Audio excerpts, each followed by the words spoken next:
The following is a production of DallasCowboys.com and the Dallas Cowboys Football Club. How about them Cowboys? Yeah! Go Cowboys!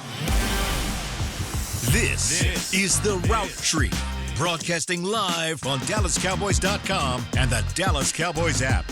Now, your host, Drew Pearson.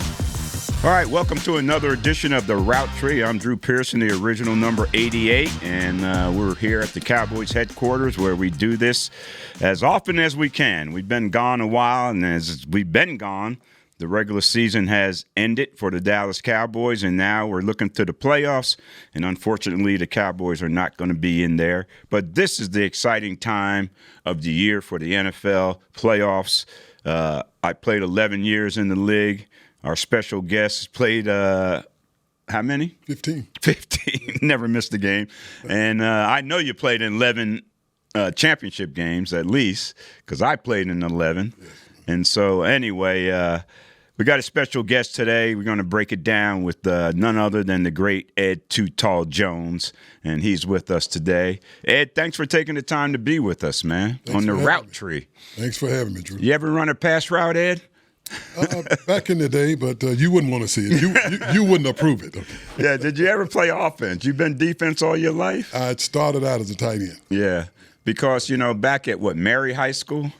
No, Mary High School, I only went 1 year. Okay. And that's when I decided to try out for football, because prior to that, my high school didn't have a football team. Yeah. So I was baseball, basketball, and boxing. Wow. Not a football team? Not a football team. So you had to go play somewhere else, or you stayed in the same school and matriculated where they had you didn't play at all? I didn't play at all. I had to transfer to Mary High, which was in the city. Yeah. I grew up on a farm. Yeah. And lived with my oldest sister and her husband to be eligible. Wow. But unfortunately for me, the basketball and baseball coach was also the football coach. Okay. So he didn't play me. He let me practice that 1 year. But even at practice, I realized that was something that I wanted to pursue further. Yeah. So you gave up basketball and baseball? Because your scholarship to college at Tennessee State was basketball, right? Basketball and baseball. Yeah. And in fact, I was going to Arizona State following Reggie Jackson. Nice. Baseball, and I played both baseball and basketball there. My father passed my senior year. And my brother-in-law, under his influence, he said, you need to go to Tennessee State where you can check on your mom. Tennessee State was a 2-hour drive, and my mom didn't even know how to drive. Yeah. She was still in the country. And, Yeah. So I sold the farm, moved her to the city, Wow. went to Tennessee State, and he said, you're a football player. I said, I barely know the rules of football. So he said, that's what I'm going to teach you this summer. So I went to Tennessee State on what they call a split scholarship, baseball, basketball, and football. I could play either two I wanted. I wanted to, and I chose to play basketball and football to see if I like football or not. And I'll never forget the first day of practice. I walked into the equipment room. They gave me the longest pair of pants they had. They hit me above my knees. Right. And they said, wear these, we'll have your pair made, stay out of contact drills. I walked out, and the guy did a double take and said, you're too tall for football.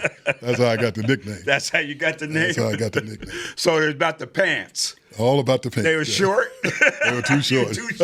But they wouldn't be short today with what I see guys wearing today. Oh, my God. Up above the knees? Yes. How could they do that, eh? I don't, and Man. I wouldn't do it even today. No. I wouldn't do it. On that turf, anyway, Coach Landry wouldn't allow it anyway, so we wouldn't have that problem. But anyway, that's an interesting story, how you became too tall. Yeah. And that name has really stuck, hasn't it? Was it like that in college? In college, yeah. Yeah. It stuck. The amazing thing is how all the players accepted it. Right on. From the minute they heard it. Yeah. I walked into the dining hall that evening, and one of the guys said, that's too tall. Were you the tallest on the team? I was the tallest on the team. Yeah. Anybody close? Like a 6'7", well, I was 6'8"? When I in college, I was 6'5", and we had some guys 6'3", 6'4". Yes. But I was the tallest, yes. Wow. Well, that's quite a story, Ed, and that got you to Tennessee State, and you picked them over, like you said, Arizona State. I had schools. You had other scholarships. Basketball, baseball. Yeah. I could have attended any school I wanted. Yeah. But, baseball, first base, I would assume. You're right, first base. I'm no catcher. But now I could also play in the outfield. I had a rifle on. Oh, yeah. And could run. Right. I only weighed 200 and, at the time, 15 pounds. Oh, wow. And they wanted to make a pitch out of it, but I couldn't throw strikes. Yeah. So I could have played any position in the outfield, but for those bang-bang plays, they wanted that stretch at first base. You know, coming through, that was my favorite sport, baseball. Yeah, I love playing some baseball. It was my favorite because we didn't have any professional teams in Tennessee when I was growing up. Right. So my father was a big Atlanta Braves fan and St. Louis Cardinal fan. And he would tell my buddies and I, if you make good grades, I'll drive you to see a professional baseball game. Boy, you're talking about hitting those books. Yeah. So I got to see all the big names that played for St. Louis, Bob Gibson, all those guys. Hank Aaron played for Atlanta. Yeah. Yep, Rico Cardi and those guys, man. Good old days. Good old days. Yeah, baseball. That's why I chose Tulsa. More for baseball than football. They had a great baseball program. They were going into College World Series every year. Pitchers, players getting drafted into Major League Baseball. Steve Rogers was a big-time pitcher for the Montreal Expos, made the All-Stars and everything from Tulsa. And so they had better baseball than football. But once I got there, I was concentrated on football. Is that the same with you? Once you got to Tennessee State, your focus was solely football? I made all-American teams out of high school in basketball and baseball. And like I said, when I decided to try football, I was going to play I gave up baseball. Yeah. But if I hadn't liked football, I was going back to baseball and play both baseball and basketball. Mm-hmm. But after winning the Division II championship my sophomore year in basketball, and also Joe Turkey Jones, who had a good career with the Cleveland Browns, got injured, and I had to play, and I wasn't ready. Okay. I wasn't ready, but just hustle along. I made honorable mention All-American, and I said, well, maybe if I drop basketball, focus all my attention to football, I'll make All-American my junior year. And I made every All-American team in the country my junior year, and I gave basketball up. And not only that, your teams that you played on were pretty good.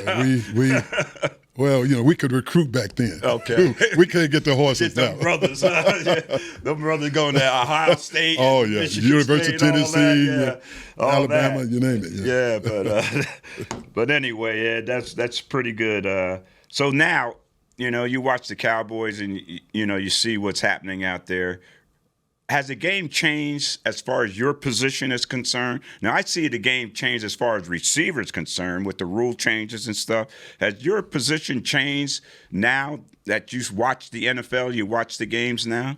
Well, it's changed in reference to what you can and can't do. Like, for example, being 6'9", in order to protect my legs, I headbutted a lot. Mm-hmm. And one of the things that most linemen do is bench press, like Randy White. When we got Randy from Maryland, Randy was the strongest player in the NFL. Bench pressing a lot. Absolutely. Well, I couldn't bench press because my arms were too so long. But I could clean. Okay. And if I could headbutt you and then separate you, I could make things happen. Right on. Well, I wouldn't be. That's illegal now. Yeah. Yeah, it would be a penalty every play. Yeah. So if I played today at my height, it would have to be an offensive tackle, which, I had pretty good feet. That would have been pretty good. Yeah, pretty good. When I look at Rayfield Wright, Rayfield Wright played basketball in college, and Dallas brought him in as a tight end. Mm-hmm. And they noticed they didn't need him at the time because they had tight ends, but they noticed he had good feet. Right. Offensive linemen got to have good feet and long arms. Mm-hmm. Yeah, and he had both. And the rest is history. Yeah. Hall of Famer. Yep. Yeah. So with my footwork and if they could have put some weight on me, I could have played offensive tackle. And that's what I'd have to play today. You see defensive ends like I played, they more the size of a linebacker. Mm-hmm. They right down there, they can execute those techniques that you got to have. Mm-hmm. And it's just with the rules now. My timing was right during the day when I played. Well, I'll tell you something about your timing. When the Cowboys drafted you in 1974 as a number one pick, Did you know that was coming up, man? I'd heard it, but didn't You're believe the it. first one from a black college to be drafted #1 into the NFL. You think of all those great players. I heard the rumors prior to the draft, Right. and my coach didn't believe it. I didn't believe it. My mentor, my brother-in-law who taught me to play football, none of us believed it, even after Dallas asked me. When Dallas traded Toby Smith and Billy Parks to Houston for the rights for their #1 pick, and Houston finished last. That's how Dallas got that first pick. And when Dallas, it's not like today, where they have a city and everybody that thinks they're going to be drafted in the first 3 rounds, they invite them. Cities, whoever have the draft, the teams that have an early draft pick will have you fly into their city. So when Dallas called and asked me, who did I want to bring in for the draft, I said, what do you mean? You all got the #1 pick. Right. They said, we drafted you #1 overall. So I said, okay. I just having fun with, I said, my head coach and my brother-in-law. Right on. So they flew us in, and the night they had a representative from their headquarters come over and say, look, go to any steakhouse you want. Bring us the tab, get whatever wine, food you want, bring us the tab. So we did some research and went to the #1 steakhouse in Dallas. And my coach said, Ed, let's enjoy the night because they're not going to draft you #1 overall. Whoa. I said, and why am I here? They said they probably got a quarterback. And at the time, they hadn't devalued running backs. They said, I bet it's a quarterback, running back at another hotel. So we had a good time. Oh, my goodness, really? We had a good time until that morning. There was a knock on my door early. From a representative from the Cowboys said, meet Tom Landry out front of the hotel to take a picture welcoming you to Dallas in front of the marquee. That's how I said, you telling me my name is on a marquee out front? He said, yes. Wow. And he said, don't be late.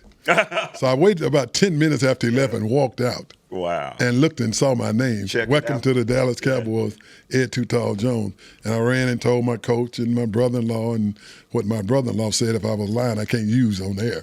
But anyway, we still didn't believe it until Coach Lanier told me what time to meet him at the office, which was next door to the hotel. Okay. And I walked up. 60-60. 60-60, that's right. Yep. I walked up, and they had me in a waiting room, and we sitting in there, and when they called me in and called my name, it was like a dream come true. Wow. First thing Gil Brandt said was, call your mom. Call your mom. That's Gil, right? That's Gil Brandt, yeah. He's that kind of guy. But that's how you found out. Huh? That's how I found out. Yeah. Nowadays you got the big deal. Everybody's they in there. They do it up now. They do it up. They do it right. The knock and everything. Oh, yeah. Your knock was at the hotel. That's right. You had to go downstairs to see Coach Landry. But, man, that's a big move for the Cowboys at that time because we needed a surge, especially on the defensive side of the football. And you brought that for sure. And so you had a nice career, and you started out, everything was going good, and then you decided to make a switch. You wanted to go box. You were Golden Glove champ, all right? And that's what one of your coaches made you give up boxing? Yeah, when I transferred from the country to Mary High, again, the coach, what happened was I was fighting in the Golden Gloves, and I knocked the guy out in 36 seconds, which made the paper. And when you make the paper in my little hometown, that's what we call tall cotton. Okay. that's big news. But anyway, unfortunately for me, my coach saw it and said, either you give up boxing or you can't play basketball or baseball. Right. But that was a no-brainer at the time. Yeah. So I was denied the opportunity to do something that I really wanted to do all my life. I mean, my dad was a fight fan, and out there in the country, all young boys wanted to be like their dad. Yeah. And that's why I started fighting Golden Gloves, because of my dad, to impress him. So I was denied an opportunity to do something that I always wanted to do, and I was very passionate about boxing, more so than football. Wow. And I said, if I ever get the opportunity to do it, I will. And after playing with Dallas, I signed a 4-year contract with an option year. So I was committed for 5 years. Mm-hmm. Well, my first 4 years, we played in 3 Super Bowls. Right. And won one. So I said, after that season, I said, you know what? It's time for me now to pursue my dream. I don't want to be 40 and never being able to do something I really wanted to do. So I sat down with my mom, who was my advisor, and she said, son, you go further in things that you really like. Don't burn any bridges, meaning let the Cowboys know and play your contract out. Right. So I gave the Cowboys a year's notice. I didn't tell them what I was going to do. Wow. A year's notice that I wouldn't be back. Is that right? And in mid-season of my last year. That's a scoop, Ed. We didn't know that. Mid-season my last year, Gil Brandt called me in and said, I haven't heard from your agent. I said, why would you hear from my agent? He said, we ready to negotiate. I said, remember, I gave you a year's notice. I won't be returning. Right. And he called Tex Schramm in. And Tex Schramm said, Ed, don't joke like this. You know, that's why they drafted Larry Bethea out of Michigan State. Okay, right. And I took off and fought that 1 year. And it was the best thing at the time that could have ever happened to me, because after getting that boxing out of my system, those next 10 years when Dallas, by the way, welcomed me back with open arms. Right. They welcomed me back, stayed in touch the whole year. Not only you guys did too. Absolutely. My teammates did, and I appreciated that and respect that to this day. But those 10 years after returning was 10 years of the best years of my life. Wow. You know, having experienced boxing, got that elephant off my back, now I could really enjoy and appreciate football. Right, and concentrate and everything. Yes.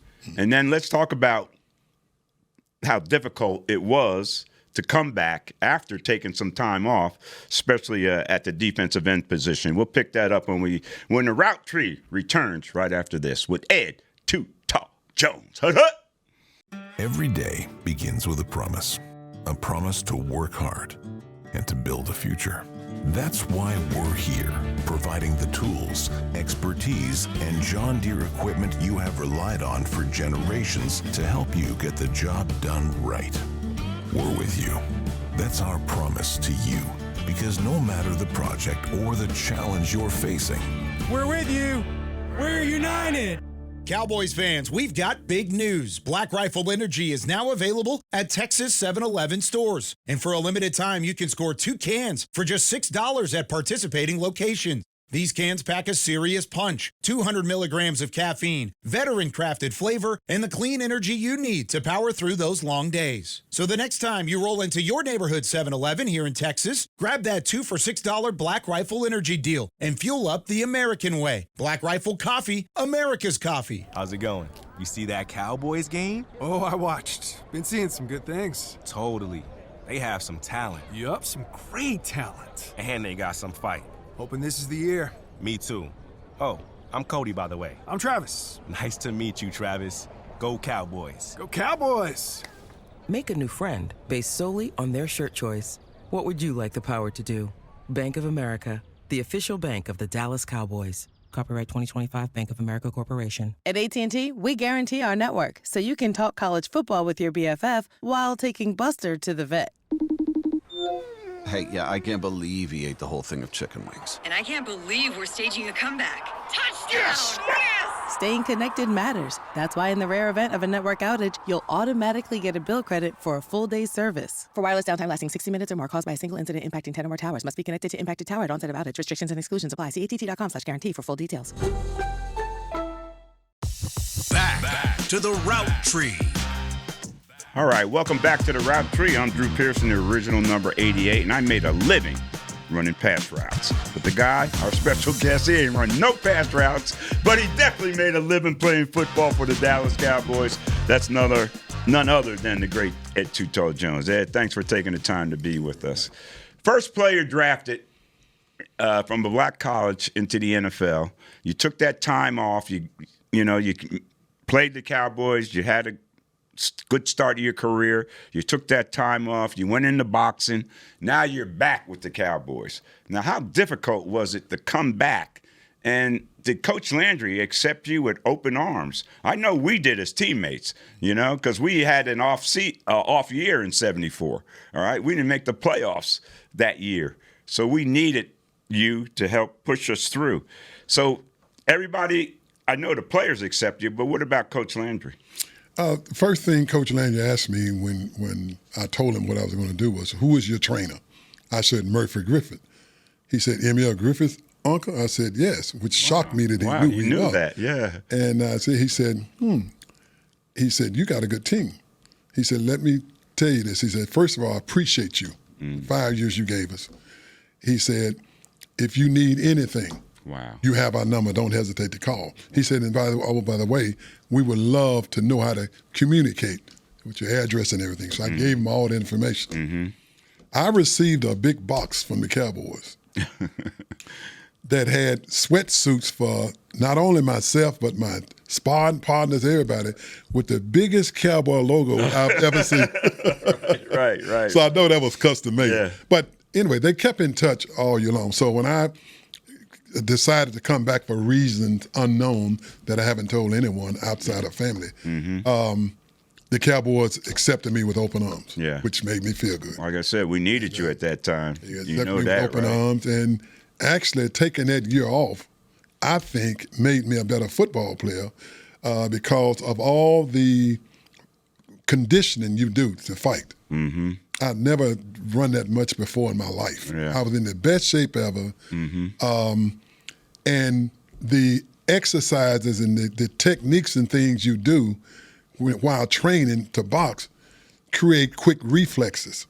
So a lot of people thought I was faster when I came back. Yeah. But what it was, I reacted quicker, which made it look like I was faster. Oh, okay. So I continued the next 10 years of still doing a lot of those workouts during off season that I did when I was boxing. And it helped your hand speed and all that. Hand speed, all that. You So know? even though I couldn't head slap, but I could get rid of some hands a little quicker than before I left. Look at those big old hands. You don't want to get head slapped with that. Look at that. You don't want to get head slapped with that, man. That'll be a bell ringer forever. But anyway, you came back strong. You know, you're making Pro Bowls, you made All Pro and all that. Again, I was you're a better football player. An elephant off my back. Yeah. I'd already been able to do, like I said, what I always wanted to do, and appreciated the game. Yeah. Had a lot more respect for the game than prior. Right. And at the time, too, we had gel as a team. You know, my teammates were better, and Harvey Martin, Randy White, John Dutton, all those guys. And we were able to get John Dutton while I was away also.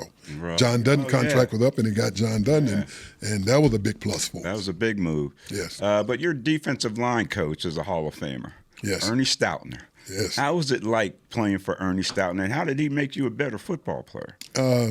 Miss that man to this day. Joe Green summed it up better than anybody I've heard. Joe Green, when he was drafted by the Steelers, that's who Ernie played for. He had his Hall of Fame career with the Steelers. First thing he asked the film guy was, I want to see film on Ernie Stoutner. Wow. Ernie coached like he played. Yeah. And if you didn't get it right, you were going to stay out there until you got it right. Yeah. And that's what you got to have. Technique is key for defensive linemen. You know, you can't wrestle with guys like I see guys doing today. That's playing right into an offensive lineman hand. There you go. I mean, these guys bench pressing 500 pounds. Why are you wrestling with them? Yeah. You got to get rid of them. And Ernie believed in technique. My college coach was the same way. He believed in technique. And one of the things Ernie said about my college coach, he said, your coach built a good foundation underneath you. Nice. We're going to have fun working together. Wow. And he, like I said, he kept, it didn't matter who it was. You know, as talented as Randy White was, Dutton, Harvey Martin, all those guys, Ernie kept us out there. Doomsday too. Kept us out there until we got it right. And it made a difference, and it showed on Sundays. Yeah, and they don't do that now. No. I don't, we're not around every day. Or if they're doing it, they don't display it on Sunday. That's what I'm saying. They might do it, but they don't show it, But that's what it took, that kind of coaching. Yeah. You think of Coach Landry and the success he had, but look at that coaching staff he had. Great. Jerry Tubbs, the linebacker. Yeah. Gene Stallings in the secondary. Ernie Stoutner, defensive line. Mike Ditka. And, Jim Myers. He had a great coaching staff, and it filtered down into the players and the success that we had. And that's one of the things when people ask me about Coach Landry, I always mention the fact that the reason why I admired him so much is that the thing a player wants most is to know that every time he step on the field, that you're not out, you not out conditioned, and you're not out coached. We were never out coached. you beat us because you were better than us that day. Yeah. We knew what you were going to do. We just couldn't stop you. Right. But we weren't out-coached. Right. And that's the respect that to this day I have for Coach Landry, that the fact that he always mentally and physically prepared us to go out and perform. Yeah, we might have got out physical in the game, but we never got out coached. No. We knew what they were going to do. Exactly. It was about going out executing what we had to do to overcome that. Right. But anyway, let's talk about some of the guys you played against, man. I know Dan Deerdoff. Yeah, tough man. That whole line with Deerdoff, Conrad Dobler, and Ernie McMillan. Ooh, the other tackle. Right, man, There's some bad. That's a bad line. Yes, that's why and Jim Hart. Bad and experienced during my era. Yeah, because I was young when I faced those guys, and right. They, I tell you had to be ready to play, but we had to be ready every week. Yeah, we didn't have a week off. That's one of the black eyes having played for Dallas. Mm-hmm. If a team only won one game, they want to beat Dallas. Right. So we didn't have the pleasure of walking into an arena and having a week off. All we do is show up and we're going to win the game. Yeah. No, we had to be ready to give 110% with every game we played. And, Dan Deerdoff, Jackie Slater from the Rams, one of the reasons why Eric Dickerson gained all those yardage. Yeah, bad man. Henry Lawrence from the Raiders. Ooh. Hey, man. You're talking now. Those boys are big as you. Hey, man. Yes, sir. and talented. That's pretty interesting. Well, let's pick that up when we get back with the route tree after return after this break, okay? With Ed Talk Jones. Hut. AT&T has a new guarantee because most things in life are not guaranteed, like getting through self-checkout by yourself. Warning, each item must be placed in the bagging area. Not guaranteed. Place item in the bagging area. Place item in the bagging area. You know what AT&T guarantees? Connectivity you depend on, deals you want, and service you deserve. Or we make it right. Terms and conditions apply. Visit att.com/guarantee for details. AT&T. Connecting changes everything. If you're looking for fresh American roasted coffee that gives back, you need to head to your local grocery store and pick up a bag of Black Rifle coffee. That's right, America's coffee is now available in the coffee aisle of a grocery store near you. Black Rifle Coffee Company is veteran-founded with a mission to give back to those brave men and women who have served our nation. Every bag, box, or can you purchase helps support that mission. Head to your local grocery store and roast yourself some Black Rifle coffee today. Welcome back into Dear Doctor, the show where I answer life's questions with an ice-cold can of Dr. Pepper. Sheila, let's hear from our next caller, would you? Dear Doctor, my friend supported me during a tough time, but what's the right gift that says, thanks for being a shoulder to cry on? Okay, this one's easy. I say give her a delicious Dr. Pepper. Nothing says, thanks, girl, better than a one-of-a-kind soda. Yes, any Dr. Pepper flavor will do. Now, just a reminder that I don't need to be a real doctor to know that Dr. Pepper is the one you deserve. It's the official men's skincare brand of the Dallas Cowboys, Jack Black. And right now, Cowboys fans can get 15% off their $75 order. Plus, because every deal needs a playmaker, your order will include a free 5-piece skincare set and free shipping. The Jack Black Playmaker is 4 of Jack's favorites and a full-sized intense therapy lip balm. Make a play for the Playmaker at getjackblack.com/Cowboys with the code CowboysVIP. That's getjackblack.com/Cowboys with the code Cowboys VIP. Back to the route tree. All right, welcome back to the route tree. I'm Drew Pearson, the original number 88, and the best route, my favorite pass route, was that 6 route. You know what that route was, Ed? When I go down 15 to 20 yards, depends on the defensive back, and break that baby in the middle. You know, Herm Edwards from the Philadelphia Eagles asked me, he said, who taught Drew that 6 route? He could run that 6 route. But the key was, the coaching. Get off the collision course. Step up to catch the ball, and you don't take the brunt of the hit. You're able to take a piece of that hit and spin off and hopefully get some extra yards. But like you coming in, you had to establish yourself. So I had to establish something for me. Nobody was calling me too tall. They called me too small, more than anything. But, coming through, talk about these players you played. Deerdoff, Dobler. Dobler was the dirtiest player. Still, in the history of the game, yeah. And did he ever leg whip you or anything like that? He attempted, but he was in front of Jethro Pugh. And I remember after play, Jethro Pugh in the hall said he stuck out his finger and saw where he had teeth prints. No. His finger accidentally went through his mouth and he bit him. But it was when we would watch film on what this man was doing, it was like unhuman for one human being to try and do what he was doing to another player on the football field. Right. And the whistle didn't mean a thing for him. You had to watch him at all times, even after the whistle blew. Because if he ran all the way across the field, he's going to hit somebody at some point. Right. Didn't matter if the whistle blew or whatever. But and he didn't have to do that. He was a very good football player. But the way I rank players that I played against, I always say I would have loved to have him as a teammate. And that's Dierdorf, Jackie Slater, Henry Lawrence, those guys, because they played every down. A lot of offensive linemen, if the player's on the opposite side, they take that play off. These guys tried to punish you every play in case the fourth quarter they really needed to make a drive. They had worn you down. Yeah. Now, it's tough when a guy coming at you every play like that. Yeah. And that's what I admire about And the Cardinals threw the ball a lot. Yes, Jim Hart and Mel Gray and those guys, they were slinging it back then. And the reason is because that line was giving them time to throw the football downfield. But and when they had to run it, they had Terry Metcalf, who was one of the best in the business at the time. I got a story when my first game in RFK, and I wasn't starting. I was on special teams, and I was covering kicks and stuff like that, and Herb Mulkey was returning a kickoff. And I tackled him, Ed, but I got him once he passed me and yanked him down. And Coach, we got in the films the next day, and Coach Landry really gave it to me. But special teams, you were a stalwart on special teams with the blocks. You block kicks. You had more block kicks than anybody, knockdown passes and everything. That's part of your game. It's part of my game, and it's funny you mentioned that.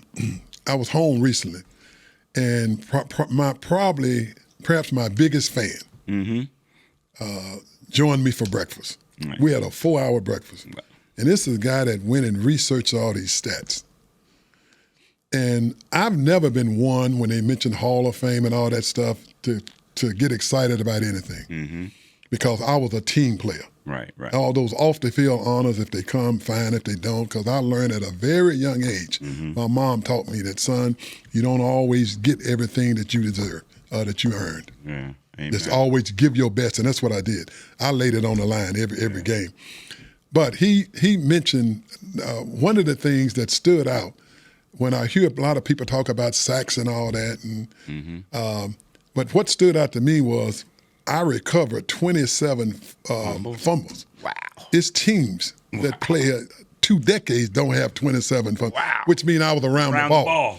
Yeah. Also, and if you're around the ball, you're also causing fumbles. There you go. I remember, and you remember this, when we played Chicago in the playoffs in Dallas. We led 10-3 the whole game. Inside of 2 minutes, they scored. I blocked the extra point.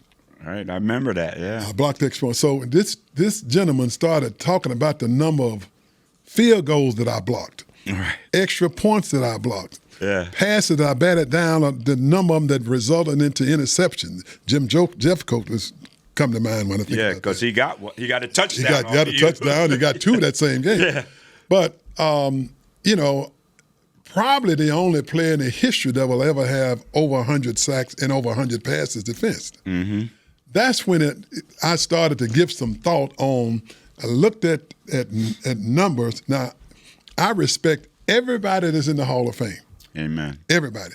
But when I look at the tackles, when I played, if you couldn't stop the run, you couldn't win ball games. Yeah, that's the way it was. Running back league. You couldn't run ball games. And when the Cowboys drafted me, they drafted me to play the right end to come from quarterback's blind side. And Coach Landry called me in and said, "You're not going to lack this." He said, "I'm going to have to move you to the left end because Harvey Martin is one of the best pass rushers in the game, but your run technique is better." Yeah. I called my coach, in college and said, hey, man, should I ask to get out of here? They getting ready to move me to the left side, put me in a 4-point stance, 2.5 yards off the ball, keying 2-3 people. And I've never been in a 4-point stance other than goal line. He said, Ed, they win games there. You have great coaches there. Wow. And you prepared to play any position they asked you to play. Yeah. That's all I had to hear. That's all you had to hear. All I had to hear. So when you look at when I hear about all these sacks, I want to know how many tackles are you making for loss? Right. And you know, back then, Randy White, myself, and Harvard, we made tackles for loss. Absolutely. You didn't drag us down the field. Yeah. Amen. So that's when it dawned on me that, hey, you know, when these people come to you and say, I think you deserve serious consideration, I have to agree with them. You should. I have to agree with them because the numbers are there. Yes, sir. And it disappoints me, you know. Ring of Honor, Hall of Fame, you know, all the guys, you respect the ones that are in, okay? Oh, yeah. You know? Much respect. All I'm saying is if they're in, then a guy like Ed Too Tall Jones should be in. Give him some consideration. In yeah, Harvey Martin. Come on. Yes. You know? Yes. He's from South Oak Cliff. You should put him in just for that. I totally agree. You should put you in just for the most iconic nickname in NFL, in sports history. Okay? You know? And we won. Yeah. And we won. It's crazy. I don't understand it, but if whoever has the final say in that, if they looked at the record and the values you were to the team at that time, you know. And the thing is, with the new ownership, they would loved you, Ed. They would have loved you. You know, you would have got in there. Well, they don't have first ballot or anything, but you would have definitely got in. So, but anyway, it's been going. Let's talk about that flex defense, okay? Before we wrap you up and let you go, but we'll do that when the route tree continues right after this.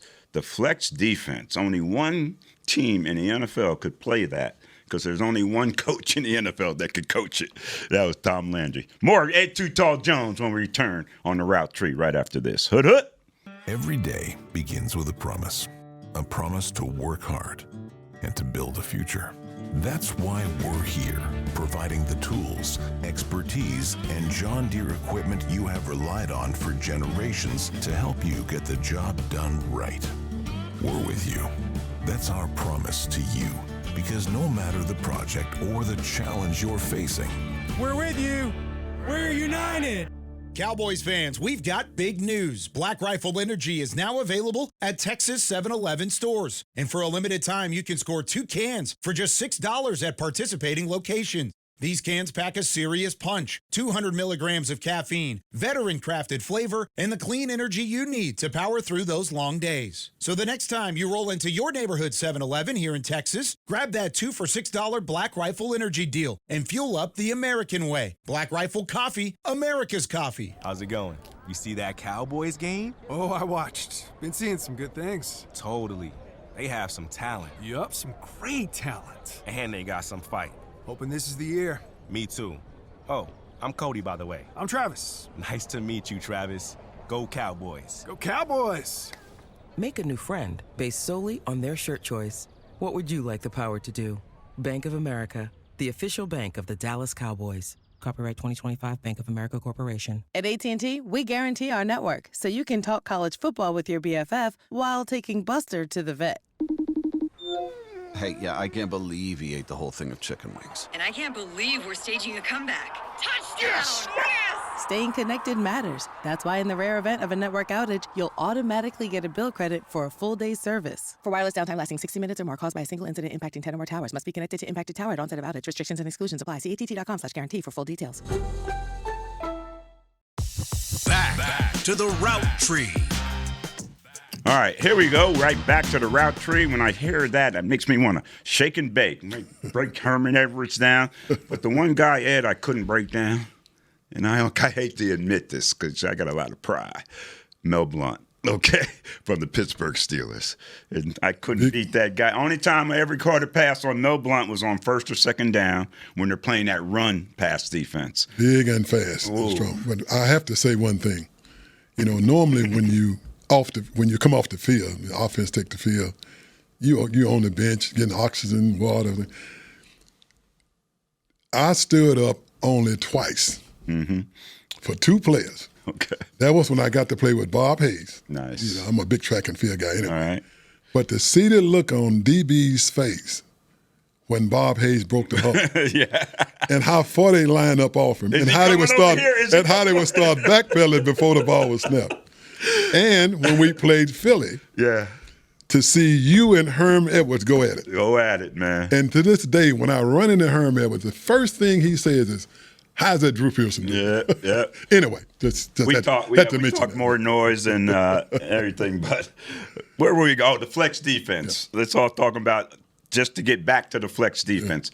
Yeah. Again, no other team in the NFL used it as effective as it was. Y'all shut down. Nobody gained 100 yards on y'all. You know, it was more of a defense to stop the run. Yeah, it was designed to stop the run and force you in a sure passing situation. Then we'd come with the nickel. Oh, okay. So first of all, you have to draft players who are really willing to be a team player to play the flex. Yeah. When I would talk to guys during the offseason or when I was at the Pro Bowl, talking to guys, they looking going, man, how on earth did you play that flex?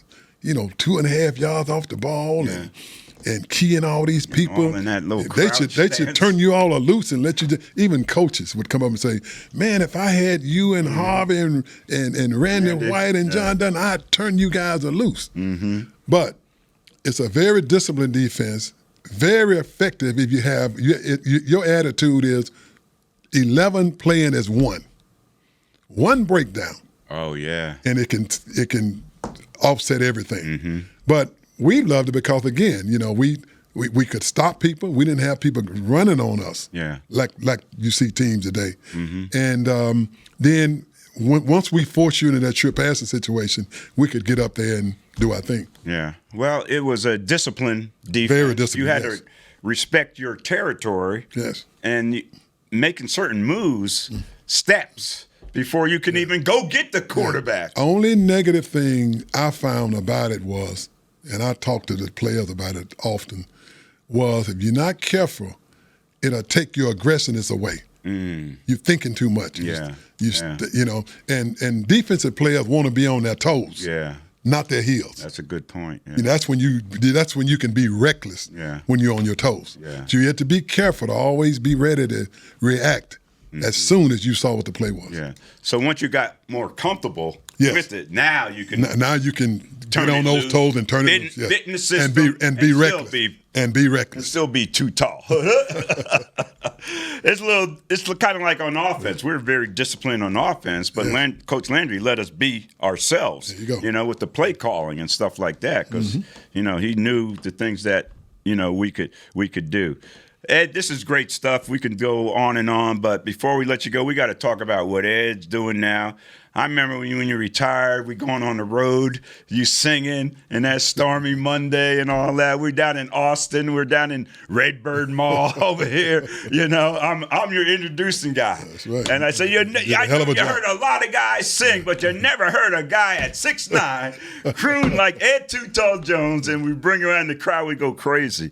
But that's one of the things you were always into, that music and all that. But tell us about what you're doing now and Ed's Too Tall Jones life as it is nowadays. Well, still in the promotion business, will always be. I still do a lot of booking all over. I used to go abroad, but I don't go abroad anymore, just in the States. But I've always been one, Drew, that like to keep a lot of feathers in the hat, you know, and stay busy. And I will never retire. And if you want to see a happy Ed is busy. Yeah. But one thing I do want to mention that I'm involved with that's beneficial to a lot of people, that's walking canes. It's called Sport Cane. You can Google it. Nice. I'm one of the owners of Sport Cane. The founders out of Nashville, Tennessee. Same doctor that invented hip replacement, where professional golfers can play golf. Okay. With a hip replacement. Right. He's the same doctor that invented it. And when he ran the idea by me, they wanted me to do some promotions for it until I realized the number of people that need walking canes don't use them because they don't think they're cool. They haven't changed the style of walking cane. Right. Well, our walking cane is a cool cane and very adjustable, best material made. So it's the most doable walking cane. Yeah. And now we have the military. I got them in the NFL, and I'm close to getting them in the NBA. And I one of the things that I said a must, and that is very affordable. So it's called Sport Cane. You can Google it and check it. Also, we make it in different colors. And say you have receiver hands like yours, we can custom fit you. Oh, nice. If you have very small hands, we can custom fit you. So, and if you're 6'9", you can get it custom fitted. and they're adjustable. Yeah. One of the toughest things to do is getting in and out of cars if you need a cane. Yeah. Well, you adjust it where it's easy to get out. And once you're out, adjust it again where it's easy to keep stepping. But you see a lot of our guys when we get together, we got a lot of pride, but we getting up like this and everything. And, it takes a little while. I know exactly where you're But when we're out in public, we don't want nobody to see that. But when we're around each other. Well, also now, a lot of people don't want them to see them with that old-fashioned cane. This cane, you cool. Yeah, because they'll say, what is that? That's cool. Yeah. So anyway, what's it called again? Sport Cane. Sport Cane. All right. And you heard it first right here on the route tree from Ed Too Tall Jones. I'm going to get me a couple of them. Sport Canes and make it work. But other than that, everything's good. Family, friends, everybody. Family's good. You married yet, Ed? No, I'm not married yet. Still looking. Eyes open. I hear you. Well, we used to have some good times back in the day, didn't we, Ed? Good time to be in Dallas, whether you played football, in business. Good time to be, just a lot of good times. We had a lot of characters on our team. Oh, yeah. But good people. Good people. And I think that has to do with the guy at the top. Yeah. He only drafted. Absolutely. The way he would do research on you before he draft you.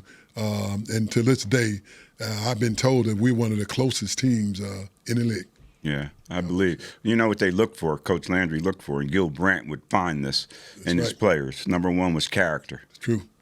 Ed Jones. Number two is intelligence. Ed Jones. You're playing that flex defense. You're adjusting and all that. Number three is passion. You gotta love it. Gotta have it. You gotta love it. You love every aspect. The meetings, the travel. Also guys with leadership abilities. Yeah. That people would follow. Yep. Not a leader by position, but a leader that people would follow. And I can sit and watch a team one quarter and tell that they have good leadership. You know what I'm saying? Yeah. And because teams with good leadership and teams that's very passionate about what they're doing and willing to commit 110%, they're not at the top in penalties. Right on. That tell me you don't have good internal leadership. Right. Coaches can't do it all. Right on. When you look at bonehead penalties that we see every Sunday, we can go down the list of the guys that would call you out. Say, hey, either you going to get your act together or you going to be out of here. Out of here. We can't depend on you. Right. And guys who are passionate about the game, you don't see them before the ball is snapped looking around for somebody to tell them where to line up. You pay that price in practice. And we practiced, didn't we? Yes, we Wednesday, did. Thursday, and Friday, full equipment. We popping. Yes, we did. You and Randy White giving us a picture, right? That's right, yeah. All right, that first thing, Coach Landry, character, intelligence, passion, talent. If you had some talent, he could coach you up to be. And the other three, got to go get the talent. He can coach you up to be a pretty good football player, and even the guy from Tulsa, undrafted free agent, coach you up to be a Hall of Famer. But it's all about the system, the organization, and all that. Do you feel? Let's talk about the game today. What do you see in the game today? Before we let you go. We could go on forever and ever. Chris is probably back there, our producer, saying, wrap it up. But anyway, the game today. What do you see that disappoints you? What do you see that you like about the game? Well, what I see is really not fair to the average fan out there because with some of the rule changes, I'm afraid they're making the game a little too soft. With when I see a flag after a hit when a guy was in the act of tackling the quarterback, you can't pull up. if you going all out, you can't pull up. And I see too many flags when it comes to that. But they're trying to fix it. Right. You know, because of concussion protocol and all that, they're trying to make. And when I talk to people, fans, they don't seem to mind what's going on. Mm-hmm. But from a player standpoint, having played the game, I'm old school. Right on. You know, you bring it. Come on. And I've talked to some quarterbacks who said they don't like those rules either. They want the guys to play. But other than that, I don't see the commitment we had, the pride we had. Mm-hmm. Let me give you one example. Okay. When we beat you, if you caught me and said anything to me, if you an opponent, you caught me running that locker room.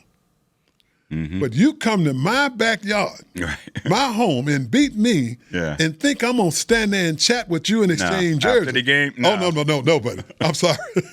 I don't want to do it if we win or lose. There you go. That's not happening. Now, you see that now? I don't like that either. I turn the TV. I turn the channel. I can't stand it. And you know why it's like that? Because now, when we played, 15 years the same team. 11 years, same team. You knew you weren't going to be a Redskin or nothing like that. But now they move around in the transit type of league now. Coaches, players, everybody moves around. But no, you're going 4 quarters. I don't even. I would like to see less movement with players and coaches, but that's not going to happen. Yeah, that ain't going to happen because it's a money game now, and you got to deal with that. But I still love the game.